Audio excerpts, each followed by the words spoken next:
जय हिंद दोस्तों, हमारे चैनल में आपका स्वागत है। आज की रक्षा क्षेत्र से जुड़ी खबरें कुछ इस प्रकार हैं।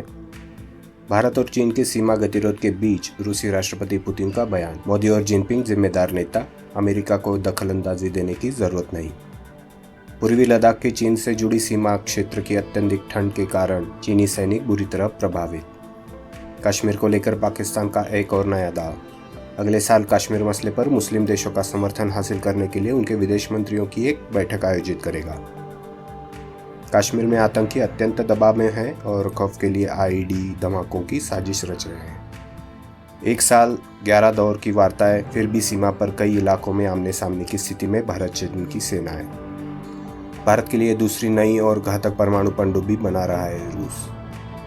Blue water operations with the green footprint. विश्व पर्यावरण दिवस पर भारतीय नौसेना की नई और अनोखी पहल। खबरों को हम अब विस्तार से जानते हैं। राष्ट्रपति पुतिन ने कहा, मोदी और जिनपिंग जिम्मेदार नेता है। भारत और चीन के बीच चल रहे आपसी विवाद पर रूस के राष्ट्रपति व्लादिमीर पुतिन ने शनिवार को इशारों में अमेरिका को सलाह देते हुए कहा कि प्रधानमंत्री मोदी और चीनी राष्ट्रपति शी जिनपिंग जिम्मेदार नेता है। वे दोनों आपसी मसलों को सुलझाने में सक्षम है। इन दो देशों के बीच किसी तीसरे देश के दखल की जरूरत नहीं है। मैं जानता हूँ कि भारत और चीन के बीच कुछ मुद्दों को लेकर रिश्ते सही नहीं है, लेकिन पड़ोसी देश के बीच ऐसी बातें चलती रहती है। मैं व्यक्तिगत तौर पर प्रधानमंत्री मोदी और चीनी राष्ट्रपति जिनपिंग को जानता हूँ, उनका स्वभाव भी जानता हूँ। दोनों ही जिम्मेदार नेता है, एक दूसरे के साथ पूरे सम्मान के साथ पेश आते हैं। मुझे पूरा यकीन है कि दोनों के सामने या बीच में कोई भी मुद्दा आ जाए, वे उसका समाधान निकाल ही लेंगे। दरअसल हाल में बने 4 देशों भारत, अमेरिका, जापान और ऑस्ट्रेलिया के बनाए संगठन क्वाड ग्रुप से चीन को आपत्ति है और रूस भी कहीं न कहीं इसके खिलाफ है। लद्दाख की सीमा पर चीनी सेना की हालत।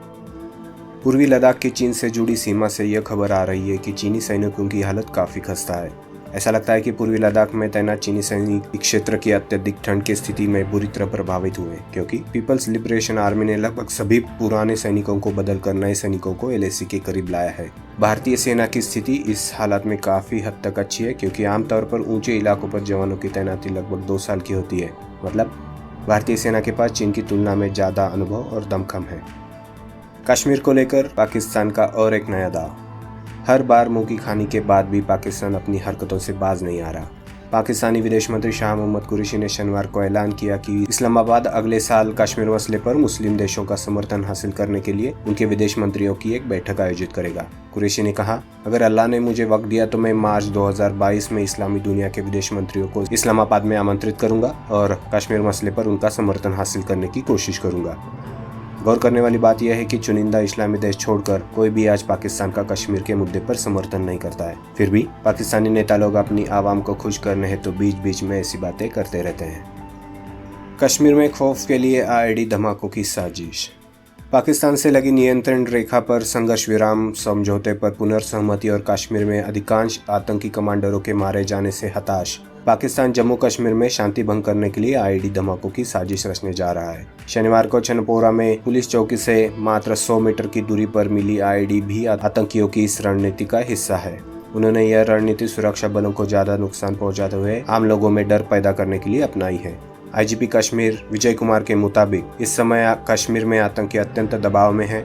हथियारों की कमी है, पैसा भी नहीं है। घाटी से समर्थन लगातार घटता जा रहा है। पाकिस्तानी खुफिया एजेंसी आईएसआई और पाकिस्तान में बैठे आतंकी सरगनाओं का कश्मीर में बड़ी वारदात को अंजाम देने का भी बहुत ज्यादा दबाव है, इसलिए आईडी उनके लिए एक आसान विकल्प है। एक साल 11 दौर की वार्ता है, फिर भी सीमा पर कई इलाकों में आमने सामने की स्थिति में है भारत चीन की सेनाएं।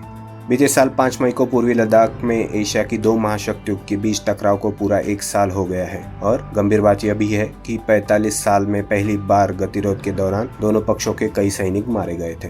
पेंगोंग झील क्षेत्र से सैनिकों को पीछे हटने के मामले में हालांकि सीमित प्रगति हुई है, लेकिन टकराव के अन्य बिंदुओं पर भी ऐसे कदम उठाने के लिए वार्ता में गतिरोध बना हुआ है। आला सैन्य कमांडरों के बीच बीते साल 6 जून से अब तक 11 बार कॉर्प्स कमांडर स्तर की बातचीत हुई, लेकिन पूरी तरह से अब तक समाधान नहीं निकला है। सूत्र बताते हैं कि टकराव की अन्य जगहों से सैनिकों की वापसी अभी तक बाकी है। हॉट स्प्रिंग, गोगरा और देपसांग को लेकर अभी तक हुई वार्ता में कुछ बड़ा हासिल नहीं हो रहा है। अभी भी इन पर वार्ता जारी है। हम चीनी पक्ष से इसका हल खोजने के लिए आगे भी वार्ता करते रहेंगे।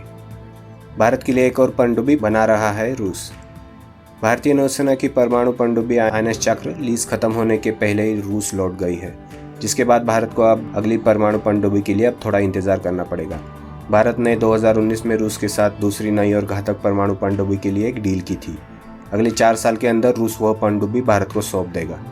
इस बीच समुद्र में भारत के परमाणु शक्ति की अगुवाई स्वदेशी INS अरिहंत पनडुब्बी करेगी। 2019 की मीडिया रिपोर्ट के अनुसार भारत ने रूस के साथ परमाणु पनडुब्बियों की खरीद को लेकर एक सीक्रेट डील की थी। इस डील की कुल लागत तब $3 बिलियन बताई गई थी। इसके तहत 2025 में भारत को रूस से एक और परमाणु पनडुब्बी मिलेगी, जिसे INS चक्र 3 के नाम से जाना जाएगा। यह पनडुब्बी भी INS चक्र की तरह भारतीय नौसेना में अगले 10 साल तक सेवा देगी। भारत को जो पनडुब्बी मिलने वाली है वह रूस की अकुला 2 क्लास की K322 कैशलॉथ है। इस पनडुब्बी में भारतीय नौसेना की कई स्वदेशी तकनीकों को भी शामिल किया जाएगा, जिससे यह पनडुब्बी दुश्मनों के लिए बेहद घातक साबित होगी। विश्व पर्यावरण दिवस पर भारतीय नौसेना की नई और अनोखी पहल। विश्व पर्यावरण दिवस पर भारतीय नौसेना ने समुद्र में अपनी कार्रवाई में कम से कम ईंधन के इस्तेमाल की योजना तैयार की है, जिससे पर्यावरण को कम नुकसान पहुंचे। इसे blue water operation with a green footprint का नाम दिया है। रक्षा मंत्रालय के अनुसार भारतीय नौसेना अनुशासित और पर्यावरण प्रेमी बल है। वह पर्यावरण की सुरक्षा और हरियाली को बढ़ावा देने के लिए कृतसंकल्प है। इसी नीति के तहत नौसेना ने जुलाई 2020 में एजिमाला में 3 मेगावाट क्षमता का सौर ऊर्जा संयंत्र लगाया है। मुंबई के कारंजा नौसेना केंद्र में 2 मेगावाट का सौर ऊर्जा संयंत्र लगाया है। इन्हें मिलाकर नौसेना के ठिकानों पर कुल 11 मेगावाट बिजली पैदा करने वाले सौर ऊर्जा संयंत्र भी लगे हुए हैं। अगर आप देश के रक्षा क्षेत्र या भारतीय सेना संबंधी रुचि रखते हैं और ताज़ा जानकारी जानना चाहते हैं तो सब्सक्राइब करें और चैनल को ग्रो करने में मदद करें। अगर देश की सुरक्षा के संबंध में आपकी कोई राय है, विचार है तो कमेंट करें। वीडियो को लाइक करना ना भूलें। जय हिंद।